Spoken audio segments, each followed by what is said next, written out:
Welcome to Adeline Redesign. Today I'm going to be going over how to make a pretty simple envelope style pillowcase. The method is if you don't want to deal with zippers, you'd like to be able to take the cover off and you want it to close.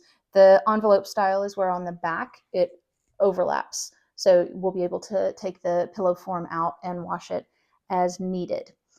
We'll need fabric, a pillow form, sewing machine, scissors, and patience.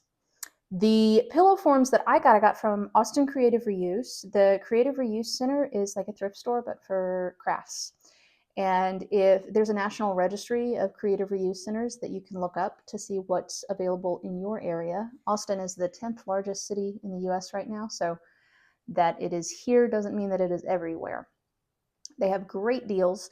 Other places where you can get discounted fabrics include estate sales are really fantastic because a lot of older people used to sew and have an enormous amount of fabric left over. It's become less common to sew. Thrift stores, of course, if you want to repurpose blankets, that would be a way to get the fabric pretty inexpensively. I will get a piece cut and I'm going to thread my machine. I have a tutorial on how to thread a machine if you need to look over that. But assuming you know how to thread your machine, I'm going to test the tension in just a moment.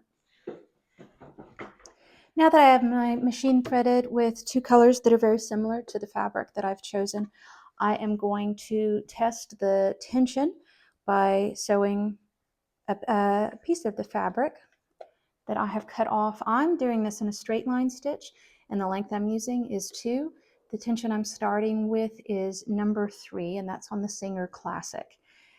Your your settings may vary depending on a few different things, especially the thickness of the fabric will affect whether the tension that you have is correct or not. So I'm not going to do a back stitch on this example or this sample for myself so that I can get a better feeling for how tight the thread is going to be.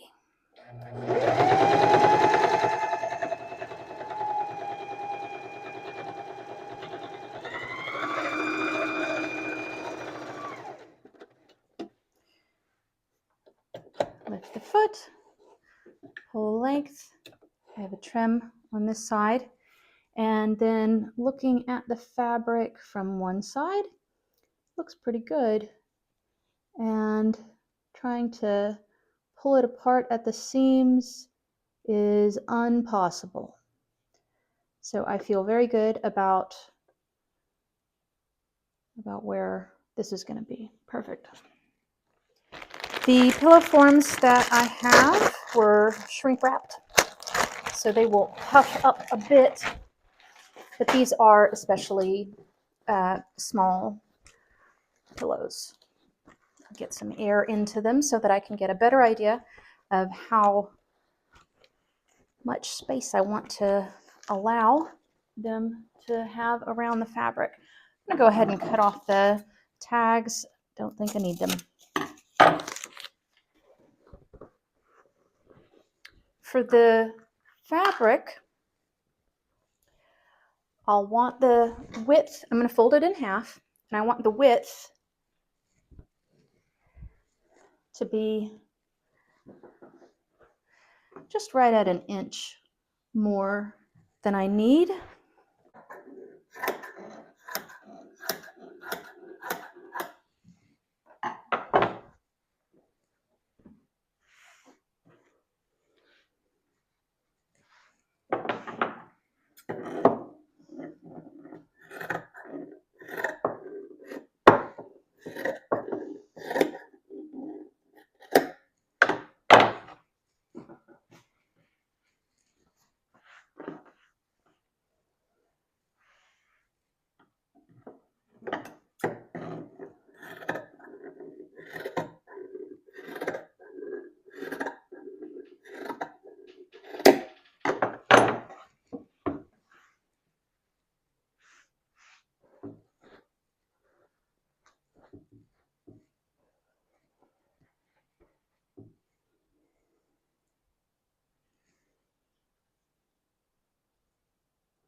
So for this one, I'm going to go ahead and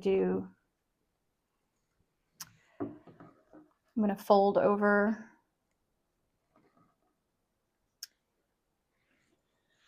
this fabric twice and run a seam down it. That'll stop the fraying before I do it on the other side as well. And then I will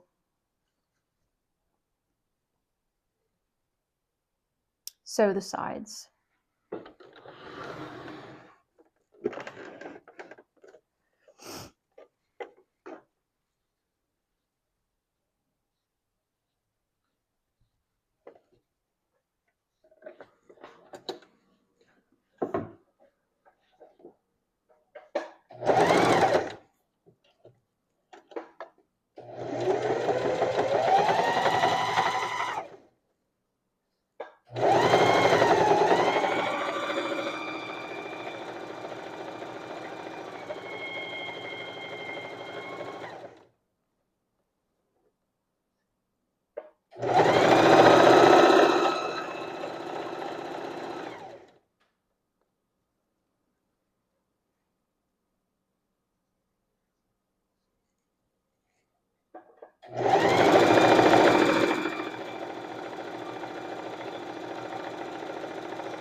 Now I've sewn both of the sides up and allowed quite a bit of overlap on what will be the back. I can pull the pillow to right side out. And if I want, I can sew the edges inside to help prevent the fluff from coming off, or it can trim them.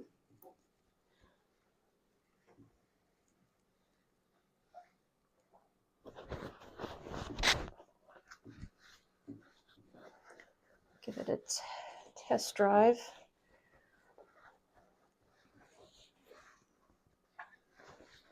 Just making it the perfect size is of course ideal, but if you're not going to make it perfect, then err on the side of a little bit larger than needed.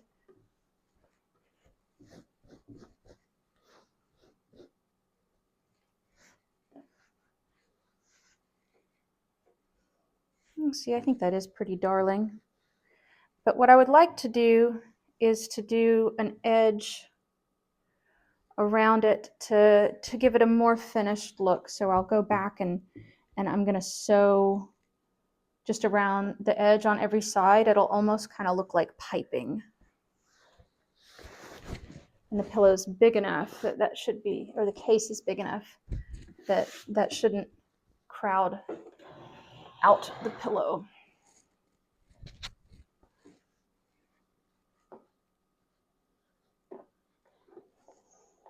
I'm going to do it with the right side facing up so that when I do it, as I do it, if there are errors in the way the seam looks, I'll be able to catch it. Whereas if I did it reverse and something went awry with the bobbin thread underneath, it might take a moment before I realized it, and I would have some issues to deal with before I had a chance to minimize the damage by stopping and resolving it. I want to start with the flap closest to the machine so that if things go astray a little bit, that part will be one of the first places to be held in place as it should be. Hopefully nothing goes astray at all, but things often do. For me, the seam allowance is just going to be exactly the width of my foot. The sewing machine's foot, of course, I mean.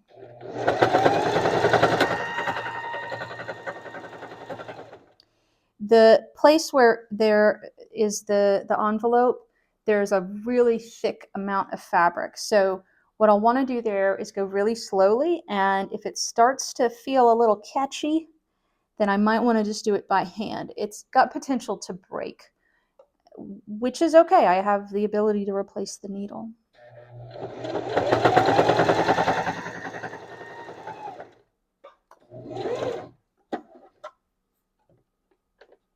Trying to move it forward a little bit, I lifted the leg and moved the fabric a little because it was getting stuck.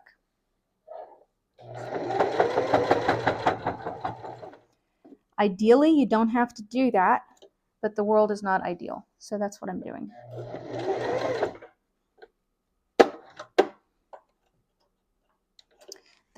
Underneath, there's a feed dogs that should be advancing the fabric for me, but they're not doing as well as all that, and that's okay.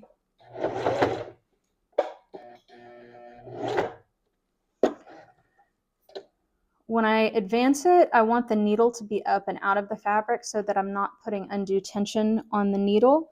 It's part of why I don't want to be pulling on it or pushing on it, but rather allowing it to be fed through, and if it's not, lifting the needle when I lift the foot a little to advance some.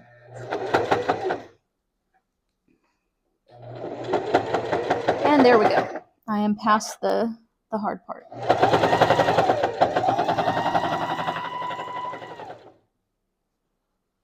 There really is still quite a bit of thick fabric here. I didn't trim it back, and so this is a section where I have 4 layers due to the seam inside, the seam allowance. forgot the word for that.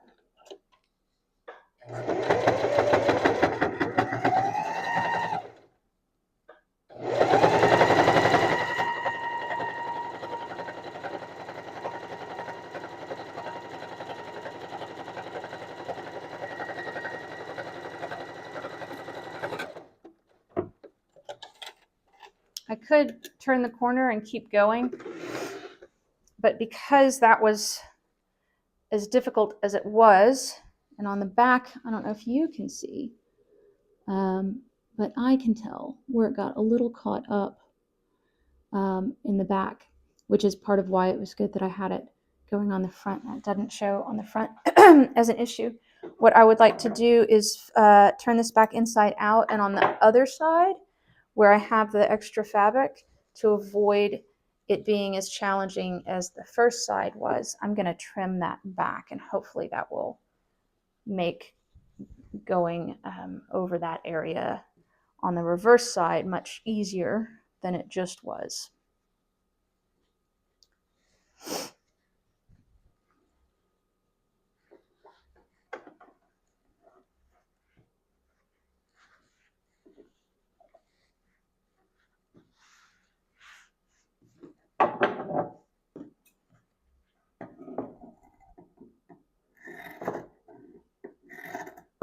I'm cutting it pretty close to the edge so that it does end up with me having about 1/4 of an inch overlap. I expect this will make the pass through on this side a lot easier when I get back to it.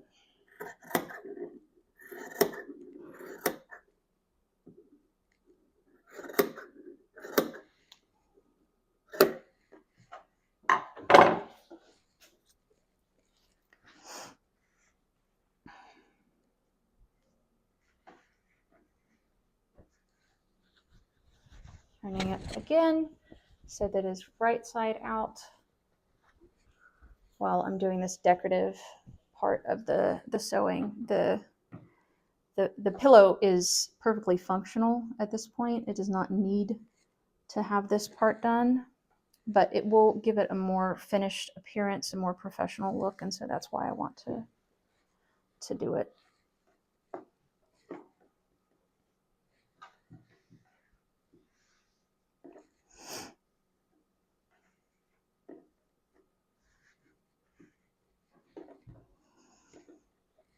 Now, I would like to start where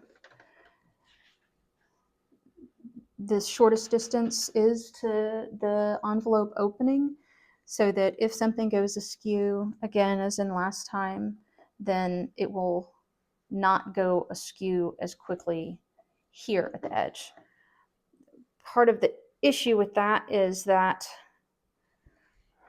a lot of the bulk would be under my sewing machine. To make that possible would make it a very awkward way of sewing. So I'm not going to do that on this side. I am going to accept the risk, and I believe the risk of it going a little askew is more minor than the risk of not being able to really get it straight and correct if I flipped it over. There we go.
Just going on either side of it now.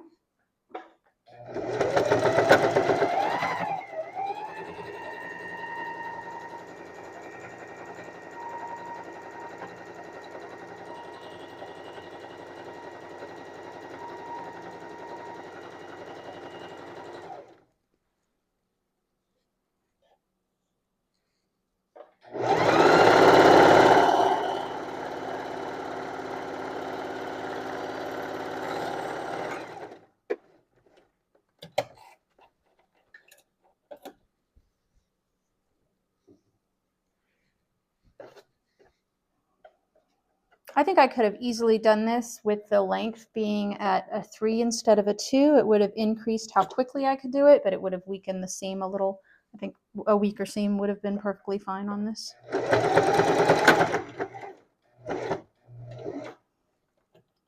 Little stuck there.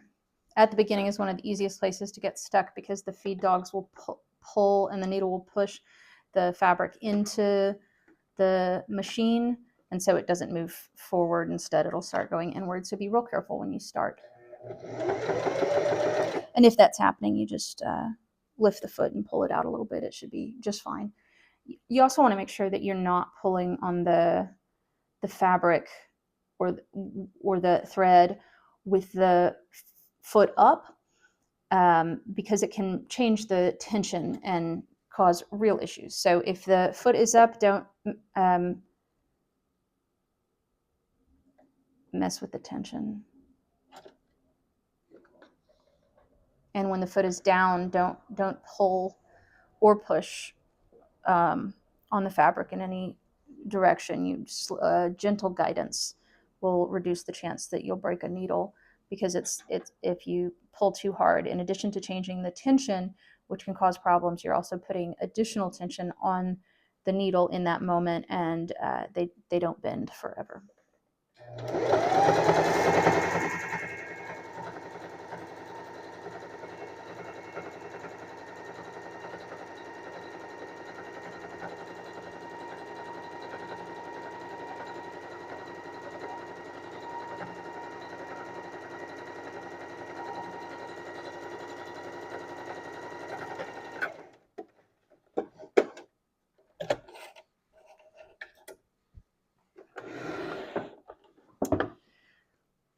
On all of those, I left the strings a little bit long because even though the side of my machine has the option to cut them, it doesn't cut as close. And since this is where the finishing is, I wanted to be able to get very close to it, and leaving it longer to begin with made that easier for me to do. In case you were wondering why I left them so long, it helps because I can pull up on them and really cut it very close to the edge. My knowledge of sewing, my understanding of how it works is limited, imperfect, and I know that I'm not the most informed. So for me to be teaching something may seem a little odd, but what I do learn best, I learn by teaching. I welcome corrections in the comment section to the phrasing I used.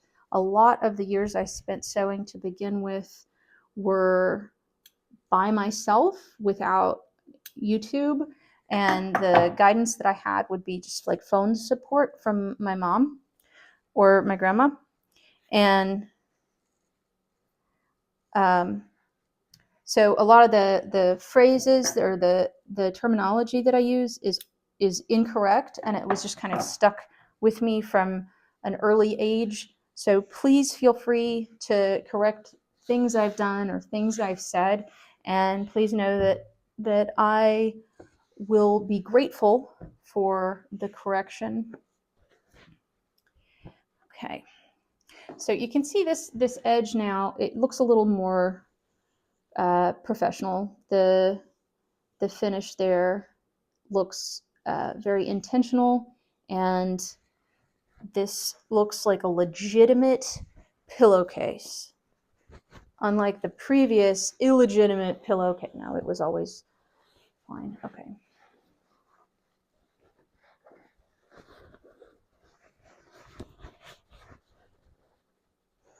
Try and pull the corners of the pillow into the corners of the pillowcase to make sure that it is evenly distributed.